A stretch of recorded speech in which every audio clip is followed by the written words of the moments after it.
Olá, parabéns pela aquisição da sua HP12C. Ela tem se provado ao longo de anos uma das mais importantes ferramentas na área de matemática financeira em todo o mundo. Nós vamos hoje abordar os aspectos básicos do seu funcionamento e algumas coisas relacionadas à área de matemática financeira. Matemática financeira em específico e detalhes mais profundos sobre a operação da HP12C, nós mostramos na nossa fita Matemática Financeira na HP12C. E nós também temos a fita Programando a HP12C passo a passo, que vai dar uma introdução aos conceitos de programação da HP12C. Esta fita tem então como objetivo realmente iniciá-lo na operação básica da calculadora HP12C. Um aspecto muito interessante, que é bom nós termos certeza de entendermos antes de começarmos, é que a HP12C é um produto desenvolvido para operar em diversos lugares no mundo inteiro e obedecer a diferentes notações que são utilizadas. Por exemplo, típico, nos Estados Unidos se utilizam a vírgula como separador de milhares e o ponto como separador decimal, ao inverso do que nós fazemos no Brasil, utilizando vírgula com ponto. Você está vendo agora uma imagem que pode ser provavelmente a primeira coisa que você vai ver ao ligar a sua calculadora, embora não necessariamente. Essa mensagem PR Error simplesmente indica que a memória da calculadora está apagada, por ter ficado por muito tempo sem bateria, nunca ter sido utilizada, ou por uma operação feita pelo teclado que nós não vamos mencionar nesse momento. Para limpar o visor, e aliás, em todas as situações você sempre vai proceder dessa forma, você vai utilizar a tecla CLX, esta tecla ao lado do Enter.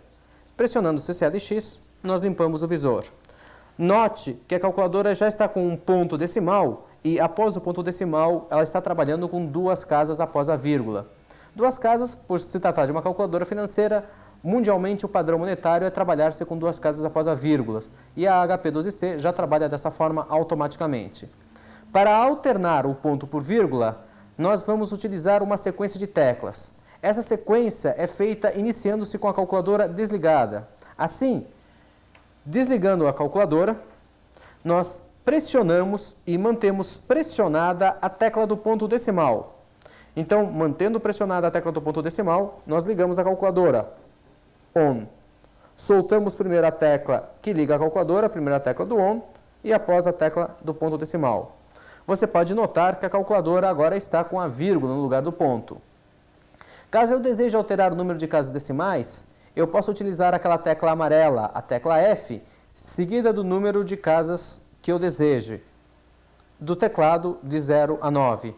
Por exemplo, se eu desejo 5 casas decimais, basta pressionar F, seguido do número 5. E nós temos 5 casas após a vírgula. F3, 3 casas decimais. F2, eu retorno ao padrão do fabricante, que são 2 casas decimais. Uma coisa que é muito importante destacar é, não importa o que você esteja vendo no visor, internamente a HP12C sempre vai trabalhar com a representação máxima, sempre com 10 dígitos. Isso vai garantir com que seus cálculos sejam sempre feitos com o máximo de precisão possível. Embora no visor você já vai ter um número arredondado, seguindo todas as regras para se arredondar um número, para que você possa trabalhar de forma confortável. Ou seja, os cálculos sempre serão feitos com o máximo de precisão, operando com 10 casas decimais, e você vai ver da forma que lhe mais for conveniente, 2, 4, dependendo da sua aplicação. Embora o nosso padrão seja operar com 2, e neste curso nós vamos operar com 2 casas. Nós vamos falar agora num outro conceito que é a pedra fundamental de toda a operação da HP12C. É o que nós chamamos de pilha operacional. A imagem que vocês vão ver agora é um desenho que representa o que é essa pilha operacional. A pilha operacional nada mais é do que um conjunto de 4 memórias com nome X, Y, Z e T, que são responsáveis por todas as operações aritméticas e demais operações da calculadora, da HP12C. A memória X em específico é a memória que está ligada diretamente ao visor da HP12C. O número que você estiver vendo no visor vai ser o número que vai estar na memória X. O próprio fato de você estar digitando um número e, por conseguinte, vê-lo no visor, indica que esse número está entrando na memória X. Operações aritméticas são sempre realizadas em X e Y. Ou seja, se eu quiser somar 2 números, é necessário que o número esteja em X, o outro número em Y, Ao determinar se a operação soma, por exemplo, ela vai somar os conteúdos de x e y e colocar o resultado em x. Como o x está novamente ligado ao visor, vai ser o número que você vai ver no visor. Vamos ver um exemplo. Se eu digitar o número 2, eu estou vendo o número 2 no visor. Isso quer dizer que o número 2 está na memória x. Pressionando-se a tecla Enter, o que faz? A HP copia o valor de x em y. Note que após pressionar o Enter, você tem o 2 em y e em x. Você continua vendo no visor, agora formatado de acordo com a formatação que nós definimos. Digitando o seu novo valor, 3. Esse valor é escrito em x, por cima do valor anterior, por cima do 2 que existia anteriormente. Você está vendo 3 no visor agora. Em compensação, o número 2, que havia sido copiado em y, permanece lá. Agora sim, você tem dois valores, um em x, 3, outro em y, 2. Ao pressionar-se a tecla de soma mais, a HP vai pegar o valor de y, o valor de x, somar e colocar o resultado em x. O nosso resultado é 5. 2 mais 3, obviamente 5. Você vê o resultado e é assim que opera a calculadora. Valores de y e valores de x. Caso você queira encadear um cálculo, você não precisa continuar pressionando a tecla Enter. Na realidade, a finalidade básica da tecla Enter é separar dois números. Quando você digita, como no nosso exemplo, 2, Enter, 3, você utilizou a tecla Enter única e exclusivamente para separar o 2 do 3. Como é que a HP saberia que você está digitando 23 e não que 2 e 3 são números diferentes? A finalidade básica do Enter é separar dois números. A partir do momento que eu tenho um resultado de um cálculo anterior, como esse 5 que nós temos agora no visor, a HP entende que esse já é um número por si só. Qualquer outra coisa que eu digite venha a ser um novo número. Assim, se eu quiser multiplicar esse valor por 2, basta simplesmente pressionar 2 vezes. E eu tenho o resultado. Vamos dar uma olhada na nossa imagem e ver o que aconteceu internamente ao pilha operacional. Ao se digitar o número 2, o 2 entrou em x, você passou a ver no visor, e automaticamente empurrou o valor 5, o valor anterior, para y. Quando você manda multiplicar pressionando a tecla de vezes, nada é mais feito do que pegar o 5 que existiria em y, o 2 que existia em x e multiplicar. E o resultado 10 é colocado em x, e obviamente é o que você está vendo no visor. Mais detalhes sobre a pilha operacional e seu funcionamento nós vamos ver ao decorrer desta fita aqui. Vamos mudar um pouquinho de assunto agora. Algumas funções que também são muito importantes quando se fala em operações financeiras são as funções que envolvem cálculos de tempo. A HP12C permite fazer algumas funções que determinem espaços entre datas, períodos de dias entre datas ou datas futuras e passadas. Vamos dar uma olhadinha nisso agora? Convém lembrar novamente que existe o problema da notação, ou seja, a maneira com que nós escrevemos datas é diferente da maneira com que é escrita, por exemplo, nos Estados Unidos. Nós utilizamos dia, mês e ano, enquanto os americanos normalmente falam primeiro no mês, depois dia e ano. A HP12C ela vem pré-programada, a mesma maneira que com o ponto decimal, da forma americana. Ou seja, se nada for avisado para ela, ela vai interpretar que uma data, primeiro, os primeiros algarismos representam o mês e os seguintes o dia, o que não é o nosso caso.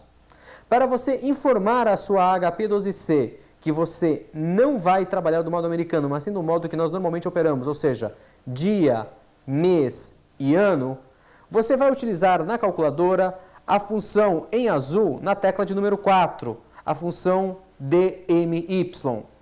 Como a função está em azul, eu pressiono antes a tecla azul, a tecla G, e a seguir a tecla com a função que eu desejo, no nosso caso a tecla do número 4, onde está em azul, D.MY.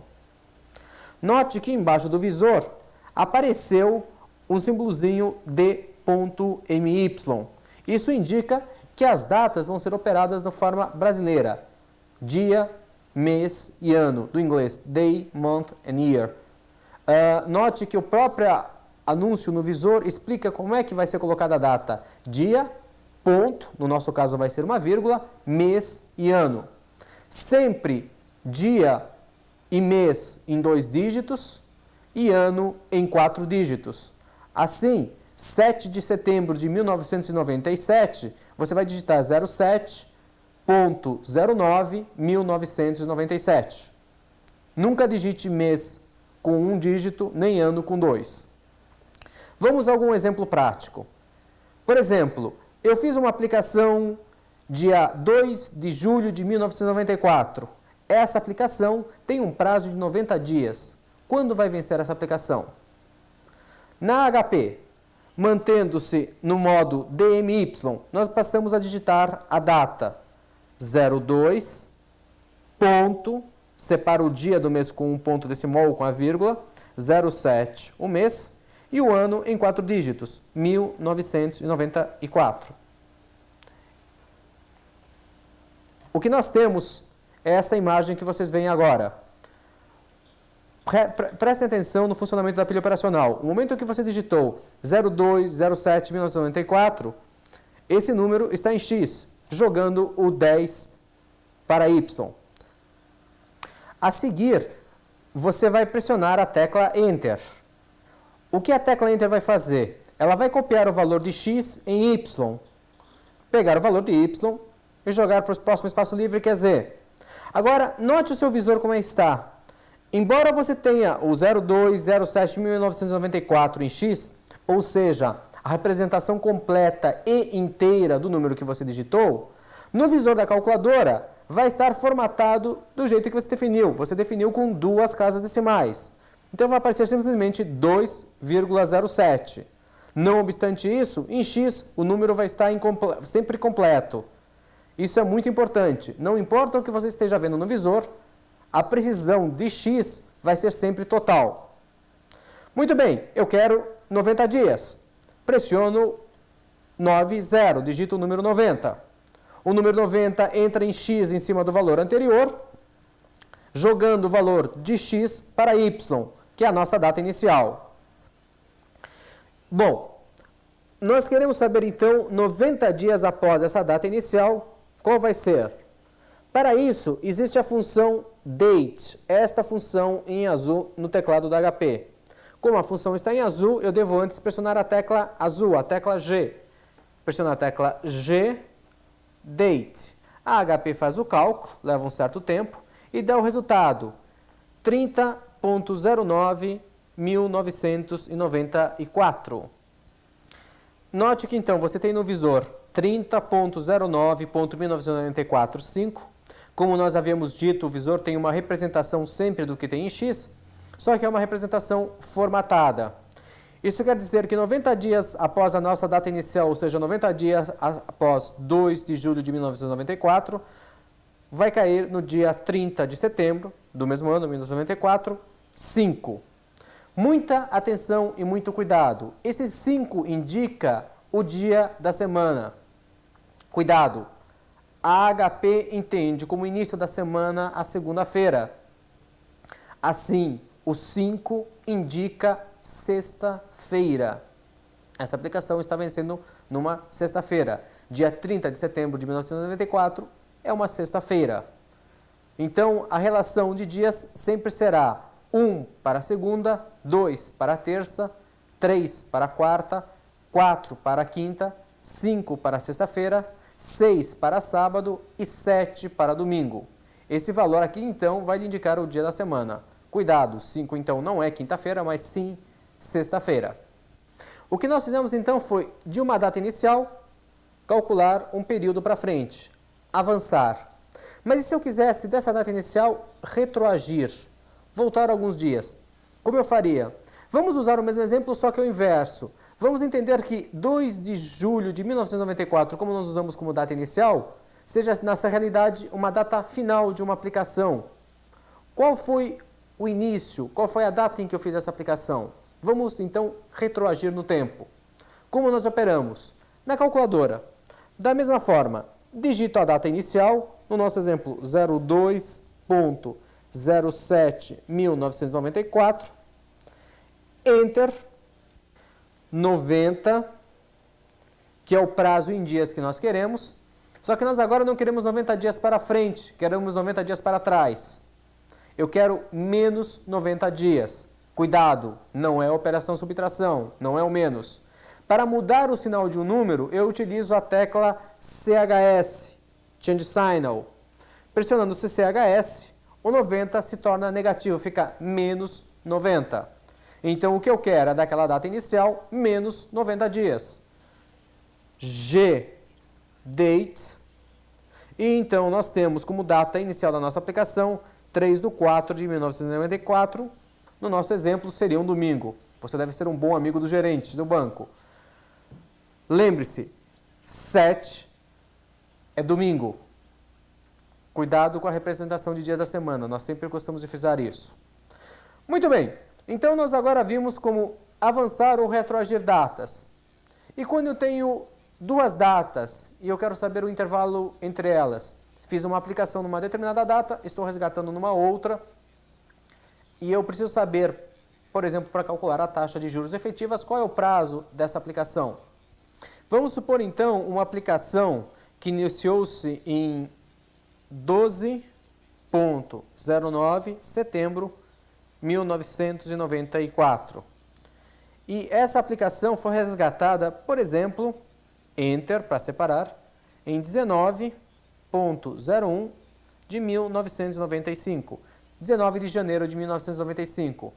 Qual é o prazo dessa aplicação? A função que determina o prazo em dias entre duas datas é a função delta days, em azul, na tecla do EEX, logo acima do Enter. Função em azul, pressiona a tecla G e a seguir a função delta days. Nós temos então um valor que é 129 dias. O que representa esses 129 dias? 129 dias indica que houveram 129 dias corridos entre essas duas datas. Agora, nós sabemos que nem sempre são utilizados os dias corridos. Muitas vezes nos interessam, sim, dias comerciais, nos quais nós contamos 12 meses de 30 dias e, portanto, um ano de redondos 360 dias. Se você olhar a imagem que nós temos agora, você vai ver uma figura do que é o resultado interno que a HP12C tem. Ou seja, o que você está vendo em X, 129, é o número de dias corridos entre essas duas datas. Mas a calculadora, a HP12C, quando fez esse cálculo, ela já fez os dois cálculos, tanto dias reais, que está em X, quanto o número de dias comerciais, no nosso exemplo 127, que já está calculado e está em Y. Bom, se eu quiser ver esse resultado, porque obviamente o meu display não está mostrando, eu vou me valer da tecla X troca com Y. Aqui na calculadora, esta tecla aqui. Então, pressionando-se X com Y, eu simplesmente intercambio o valor de X com Y.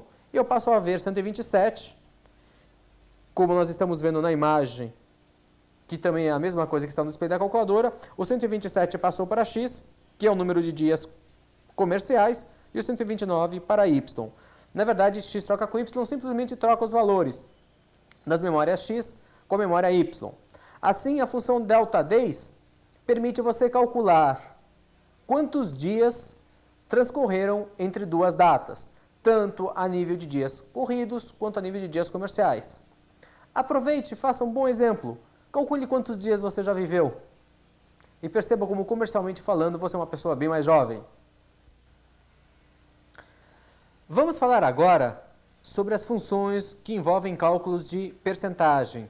A HP12C traz 3 funções específicas para trabalho com porcentagem. A função percentagem propriamente dito, delta por cento, ou seja, variação percentual, e percentagem de um total. Vamos assumir, por exemplo, um preço de um determinado produto R$ 27,30 e que numa data posterior você encontrou o mesmo produto a R$ 30. Qual foi o preço, qual foi o valor acrescido de quanto percentualmente falando esse produto subiu? Vamos dar uma olhada na imagem que nós temos aqui. Você vai digitar 27,30. Acompanhe o movimento da pilha operacional. Vamos aproveitar e analisar isso. Ao digitar 27,30, está em X, jogou o 127 que estava em X para Y, o valor de Y, 129, subiu para Z, e o valor anterior, 30,09 em 1994, foi para T. Só para a gente ilustrar novamente o funcionamento da pilha operacional. Mas vamos voltar. Então eu tenho 27,30, o nosso valor original. Digito o valor posterior, 30. Então eu tenho 27,30 em Y e 30 em X. Utilizo então a função delta%. Esta função no teclado. 27,3, Enter, 30, delta%. E eu tenho 9,89, que é a variação percentual entre 27,30 e 30. O que nós temos na nossa pilha operacional é isso. Note uma característica muito interessante, que toda vez em que nós trabalhamos com uma função de percentagem, o valor de y não é alterado. Isso tem um motivo e nós vamos entender com mais clareza daqui a pouco. Mas, em resumo, de 27,30 para 30, houve uma diferença de 9,89. Caso você estivesse mexendo com valores que estivessem diminuído, ou seja, tivesse havido, e o desconto foi de 6,67%, ou o preço diminuiu de 6,67%. A outra função que nós vamos abordar agora de porcentagem é a função porcentagem do total. Esta função aqui. Vamos, por exemplo, assumir que você tenha um produto de sua fabricação que custe R$ 57,00. Ou seja, o custo unitário por produto é R$ 57,00. Bom, desse custo você sabe que mão de obra representa, por unidade, R$ 13,00. Qual é a participação que mão de obra tem no custo? Ou seja, quanto esses 13 representam do total 57? Vamos dar uma olhadinha na imagem? Você digita o 57, vai para X, Enter, o 57 sobe para Y. Então, o que nós temos? Nós temos o total 57 e o parcial 13. Na calculadora, 57, Enter, 13 e a tecla porcentagem do total, porcentagem T. E nós temos então que mão de obra representa 22,81% do seu custo. Mão de obra representa 22,81% do seu custo. Vamos dar uma olhadinha agora na imagem que nós temos. Como nós havíamos dito, o valor de Y não é alterado. Assim, o 57, que é o valor total, continua em Y. O que foi substituído foi o 13 pelo resultado 22,81%. Assim, se você souber, por exemplo, que insumos básicos nesse seu produto custem R$15 e você quer saber quanto esses R$15 representam, você tem que fazer nada mais do que substituir este valor, sem alterar o Y, pelo novo. Como nós podemos fazer isso? Se você pressionar a tecla X troca com Y, nós temos de volta o 57. Basta digitar então 15, que empurra automaticamente o 57 para Y, e porcentagem do total, 26,32. E assim eu posso ir compondo todos os meus custos, ou seja, pressiono a tecla X troca com Y, resgato de volta do Y o valor total, digito o novo valor parcial, faço a operação. Uma próxima parcial, X troca com Y novamente, parcial, porcentagem total. E, enfim, eu posso analisar todas as componentes, partes por partes de qualquer parte do meu preço, do meu custo, dessa forma. Então, vamos voltar ao nosso primeiro exemplo. Vamos falar agora da função porcentagem propriamente dita. Por exemplo, se eu tenho um objeto, um produto qualquer que eu fabrico ou que eu revendo e que ele me custa R$15, e por uma certa razão eu vou ter que dar um aumento para ele de 13%. Como é que eu procedo? Vamos acompanhar na calculadora, depois vamos analisar o funcionamento da imagem. Então, o preço original era 15. 15. Vamos dar uma olhadinha na imagem, então. Quando eu digito 15, tenho X e visor. Enter. 3. Note que o 15 está em Y o 3 está em x, então eu estou um aumento de 3%. 3%. Quando eu pressiono a tecla porcentagem, a HP me calcula quanto é 3% de 15, é 0,45. Note como eu tenho um Y ainda mantido o valor original 15, e agora 3% de 15 em x. Assim, primeira informação que eu tenho, 3% de 15 é 0,45. Se eu quero acrescer 3%, basta somar, pressionando a tecla mais. 15,45 é o meu custo final. Se fosse o caso de um desconto, bastaria eu pressionar a tecla de subtração e eu teria o valor do desconto. Como eu pressionei mais, eu tenho 15,45 meu resultado final. Vamos falar agora um pouquinho sobre operações financeiras propriamente ditas.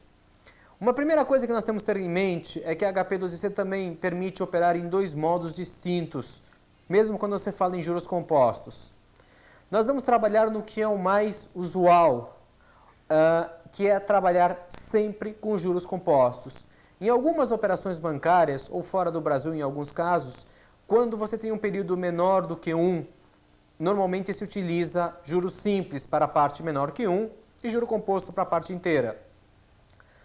Nós vamos trabalhar, no nosso exemplo, sempre com juros compostos. Para você fazer isso, na calculadora, você deve fazer a seguinte sequência de teclas. STO, EX. Note o aparecimento de um pequeno Czinho no visor da calculadora, ao lado do DMY. Esse Czinho indica que a calculadora vai estar sempre considerando juros compostos, mesmo para períodos fracionários. Cuidado! O fato de não existir o Czinho não quer dizer que a HP não vá trabalhar com juros compostos. Se você trabalhar com períodos inteiros, inclusive, você jamais notará a diferença. Ele só vai provocar diferenças quando você trabalhar com períodos fracionários. Muito bem. Vamos analisar agora a seguinte imagem. Eu tenho aqui esquematizado um fluxo de caixa. Esse fluxo de caixa é alguma coisa bem genérica e envolve alguns conceitos. E nós vamos adotar algumas nomenclaturas básicas que são as mesmas adotadas pela HP. Assim, eu tenho por PV, Present Value, ou em português, valor presente, o valor na data zero. Por PMT, prestações, do inglês Payment. Ao final, eu tenho o valor futuro, Future Value. Então, nós podemos representar entradas e saídas de dinheiro dessa forma. Sempre no fluxo de caixa ainda existe envolvido uma taxa, que nós representamos por I, que é uma taxa sempre em um período, e N, o número de períodos. Outra coisa muito importante a ser destacada, sempre o período no qual a taxa está expressa é o período no qual você vai indicar em N. Assim, se você falar em taxa ao mês, por exemplo, 3% ao mês, o prazo N sempre deve ser expresso em meses. Se você falar em anos, eu estou falando em uma aplicação em 5 anos, a taxa necessariamente deve ser ao ano. Se você falar em taxa diária, o prazo em dias. Prazo e taxa utilizam o mesmo espaço de tempo, a mesma escala de tempo. Se um trabalha em dias, o outro necessariamente deve ser expresso em dias, mês ou ano, ou assim sucessivamente. Nunca esqueça disso. Muito bem. Nesse nosso fluxo de caixa, eu gostaria só de deixar uma coisa bem clara. Eu estou representando uma entrada como valor presente e pagamentos de valor futuro como saídas. Isso é só um referencial. Como nós costumamos falar, depende de que lado do balcão você está. Independente de a gente inverter esses valores, ou seja, deixar o valor presente como saída e os pagamentos como entradas e etc., os resultados, numericamente falando, vão ser sempre os mesmos. A HP12C, ela exige que você indique quando se trata de uma entrada e quando se trata de uma saída. Entradas são valores positivos, saídas são valores negativos. Relembrando, nós utilizamos a tecla CHS para obter valores negativos. Mas uma coisa importante, o nosso fluxo de caixa não necessariamente contém todas essas informações que nós tivemos aqui. Por exemplo, eu posso não ter o valor futuro. Então eu tenho um financiamento em que existe um certo valor financiado, um certo valor presente, e eu pago só uma série de prestações. Ou eu posso não ter um valor presente e mensalmente, ou periodicamente, melhor dizendo, fazer um certo depósito e para frente ter um valor futuro que corresponde ao resultado da minha aplicação. Ou uma aplicação em que simplesmente eu faço um depósito, uma aplicação inicial, deixo o tempo correndo, não existe nenhuma retirada periódica e ao final existe um certo valor futuro. Não necessariamente todas essas variáveis estão envolvidas em um problema. Nós vamos ver agora alguns exemplos. Por exemplo, vamos ver esse aqui. Eu tenho um certo valor financiado. Esse valor foi financiado a uma taxa de 2% ao mês. O número de períodos é 4. Nós certamente estamos falando, são 4 meses, porque a taxa é expressa mensalmente. Eu não poderia falar aqui em um período em dias se a taxa estivesse ao mês. Se eu falo 2% ao mês, necessariamente o meu prazo tem que ser em meses. Então, durante 4 meses, eu estou pagando 86. Repare que eu marquei 86 como negativo, porque nós estamos falando de saída. Eu quero saber qual foi o valor financiado. Como é que nós fazemos isso na HP? Só fechando aqui dentro desse fluxo de caixa. Nós temos, com o desenho de fluxo de caixa, o nosso problema já todo solucionado. Por quê? Notem, eu tenho definido o valor das parcelas, PMT. Eu tenho o N, o número de prestações, eu tenho a taxa, 2% ao mês, eu quero o PV.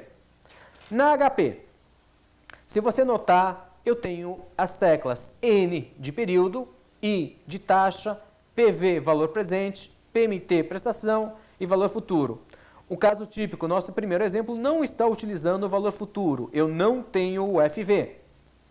Muito bem, para ter certeza que eu vou começar a operar e não vou ter interferência nenhuma de qualquer valor que venha de um outro cálculo que eu tenha feito, por exemplo, nesse exemplo típico eu não estou usando o valor futuro e ninguém me garante que em um outro momento qualquer eu não tenha feito um cálculo que existia um valor futuro e esse valor a calculadora se lembra.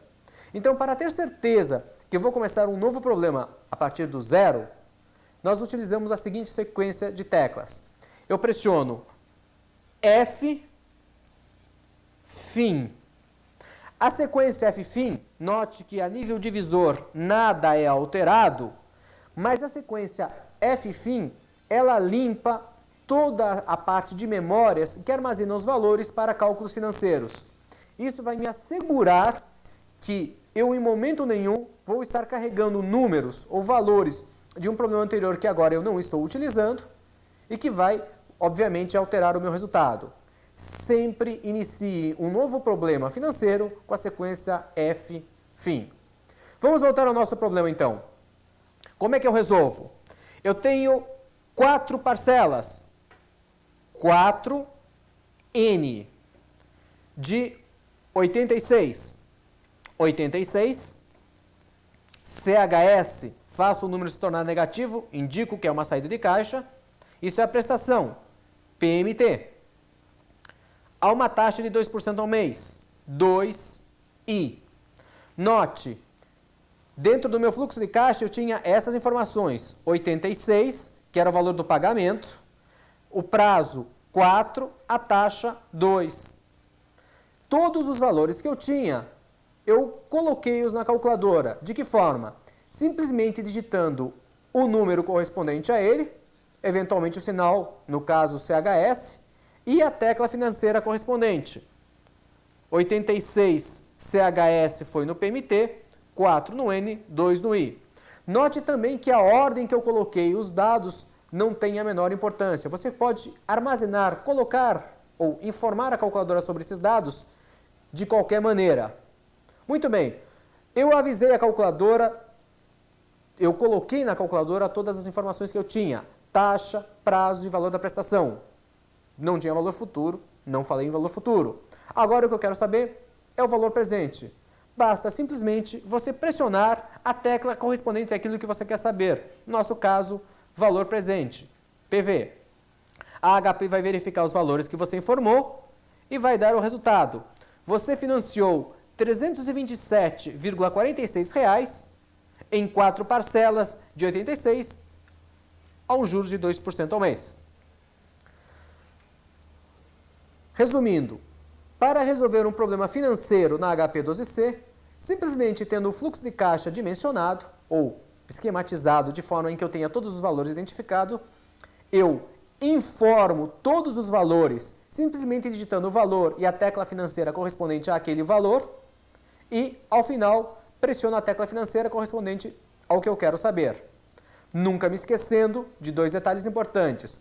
Primeiro, sempre iniciar um problema financeiro com a sequência F, fim, limpar toda a parte de memórias relativa a cálculos financeiros e de nossa regra de sinais. Saindo do caixa é negativo, entrando no caixa é positivo. No nosso exemplo, o 86 era a saída, eu o fiz negativo, 86 CHS.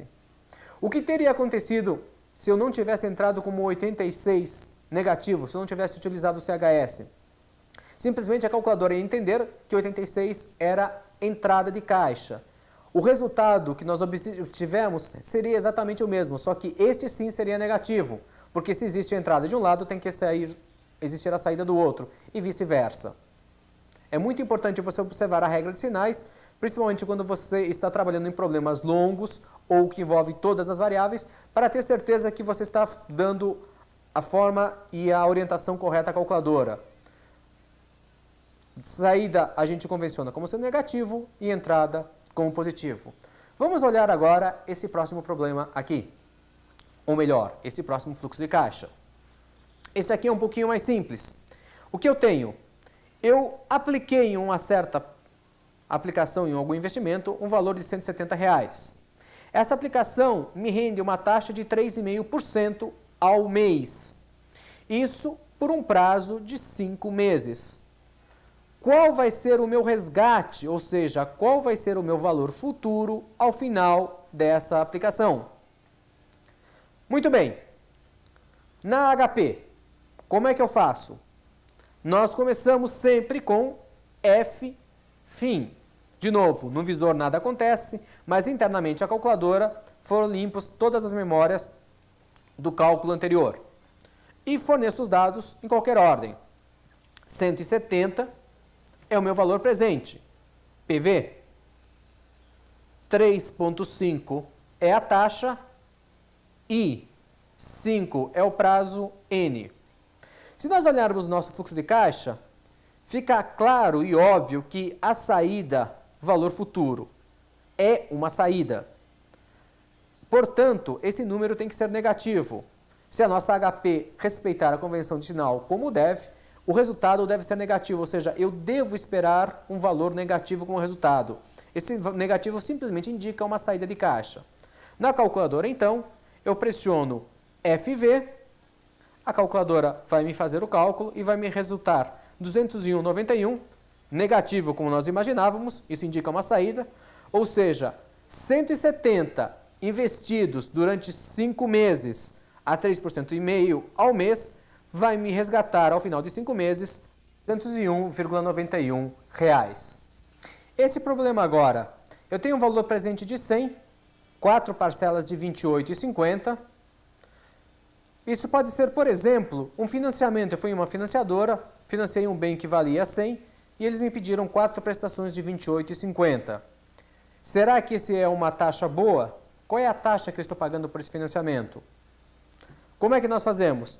Como sempre, na calculadora, nós iniciamos com F, fim, colocamos os dados em qualquer ordem, por exemplo, 28,5 é saída, CHS, fazemos valor negativo, prestação, PMT, 4N, 100 PV, informei todos os valores que eu não conhecia e peço à calculadora a taxa I. A taxa, normalmente a HP vai levar um pouquinho mais de tempo para calcular. É um cálculo um pouco mais complexo. Não se assuste com isso. Ele dá essa mensagem running piscando exatamente pedindo para você esperar. E nós temos o resultado 5,46%. Ou seja, este fluxo de caixa aqui que nós temos, esse desenho, indica que um financiamento de 100 pagos com 4 parcelas de 28,50, a taxa por período é 5,46. É importante a gente destacar nesse momento em que a HP não sabe qual é o período. O período pode ser ano, mês, dia. Ela dá taxa por período. Então, o nosso exemplo, eu posso ter feito um financiamento de 100 em 4 anos, e então eu tenho aquela taxa de 5,46 por ano. Eu posso ter feito um financiamento de 100 por mês, e uma taxa então de 5,46 mensal, ou o período que seja. O período é você quem sabe, a calculadora não sabe qual é o período. E é por isso, então, que é fundamental que sempre você lembre-se de taxa e períodos iguais, porque o período está na sua cabeça. Para a calculadora isso não importa. Se nós analisarmos esse fluxo de caixa, nós vamos perceber que ele está numa modalidade que nós normalmente chamamos de pós-antecipada, ou seja, o primeiro pagamento está na data 1, ele não coincide com a data 0. Aliás, todos os problemas que nós temos feito até o momento, a série de prestações sempre iniciava na data 1. Mas é muito comum no comércio, principalmente, utilizar-se o pagamento à vista, primeira parcela à vista, aliás, ou seja, o que nós chamamos de pagamento antecipado. Nesse caso, a primeira parcela estaria na data 0, a segunda viria para 1 e assim nós teríamos toda essa série de pagamentos deslocada para frente. Para evitar confusões, a partir do momento em que são 4 parcelas, independente desse negócio estar ocorrendo em 3 ou em 4 períodos, sempre que houver uma série de pagamentos, o N não vai representar o prazo da aplicação ou o prazo do negócio, mas sim o número de parcelas. Então, como é que você informa a HP quando o pagamento é antecipado ou postecipado? Se você olhar nas teclas de número 7 e 8, você tem um bag e um end. Bag em inglês de begin, end, fim, final. G, bag, e nós temos um outro anúncio, begin. Esse begin embaixo do visor da calculadora indica automaticamente pagamento antecipado, ou seja, houve uma entrada. Se no nosso exemplo nós pressionarmos agora a tecla I, como todos os dados estão memorizados, ela vai fazer exatamente o mesmo cálculo, só que ela vai entender que a primeira parcela foi uma entrada e as seguintes ocorreram nos meses posteriores, ou nos períodos posteriores. Obviamente, nós vamos ter uma elevação bem grande de taxa, no nosso exemplo, 9,50% por período. Se nós estamos falando ao mês, 9,5% ao mês. Se o meu pagamento for postecipado, eu não posso ter esse begin no display da calculadora. G-end retira o modo begin. Eu volto ao modo de pagamento postecipado. Eu saio do antecipado e vou para o postecipado. Ou seja, estou falando que não existe entrada. Bom, como nós havíamos dito, isto aqui seria simplesmente uma introdução à HP12C. Se vocês tiverem mais interesse ou melhores necessidades, vocês podem consultar as nossas outras 2 fitas de vídeo, como nós havíamos falado, ou outros títulos que provavelmente serão lançados posteriormente. Espero que isso tenha ajudado a você dar um bom início e tirar um bom proveito da sua calculadora. Até mais!